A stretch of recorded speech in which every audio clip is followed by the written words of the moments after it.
Bonjour. Comment Stimulus peut-il générer facilement de nombreux cas de test pour simuler et valider des exigences? Comment Stimulus peut-il intégrer une interface graphique externe? Pour comprendre cette vidéo, il vaut mieux avoir vu auparavant celle présentant l'outil Stimulus et ses principes de fonctionnement. En termes d'exigences, nous allons nous intéresser à deux d'entre elles. La règle d'annulation des signaux devant le train, qui permet d'annuler jusqu'à 3 signaux, mais pas ceux qui suivent un feu stop qui est rouge.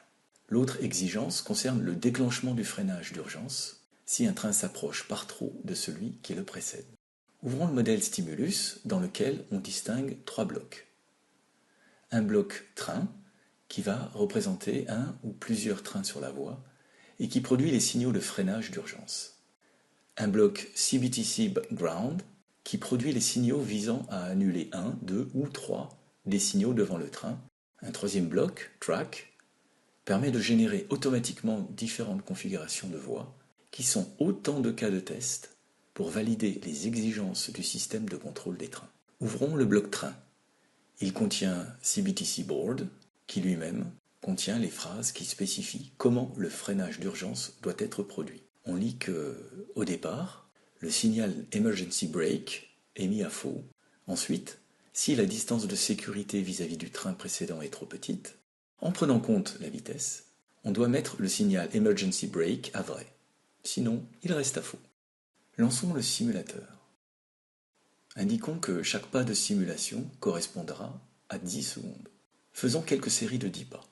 Cette courbe montre la position du premier train qui avance. Cette autre courbe montre le second train. À cet instant, on voit que ce dernier freine. On voit son signal de freinage d'urgence passer à vrai. Fermons le simulateur. Pour se connecter à une interface graphique, faisons un simple drag and drop du package Signaling System Visu. Que contient-il? Il contient un wrapper qui encapsule et appelle la DLL de l'interface graphique. Cela suffit pour se connecter avec ce code externe. Relançons la simulation. Faisons un pas. Stimulus commence par générer une configuration de voie avec des signaux verts ou rouges. En d'autres termes, il vient de nous générer un cas de test. Avançons dans la simulation. Cette courbe montre l'avancement du train, que l'on voit aussi apparaître dans le graphique. On y voit aussi que les 2 premiers feux sont annulés, ce qui est bien le comportement attendu. Observons maintenant cette variable qui correspond à l'annulation du 3e signal, le prochain que le train devra annuler quand il aura dépassé les 2 premiers signaux. Avançons dans la simulation. La commande d'annulation du 3e feu passe à vrai, comme on peut aussi le voir dans l'interface graphique. Au fil de l'avancement de la simulation, vous pouvez constater que les spécifications modélisées dans Stimulus produisent bien le comportement désiré. À cet instant précis, on voit à la fois dans le simulateur la commande de freinage qui s'active et dans l'interface graphique une marque rouge symbolisant ce freinage. Réinitialisons la session de simulation et générons une nouvelle voie avec une nouvelle disposition des signaux. Réinitialisons encore et Stimulus génère encore une fois une configuration de voie. Allons voir dans quelles contraintes tous ces cas de test s'inscrivent.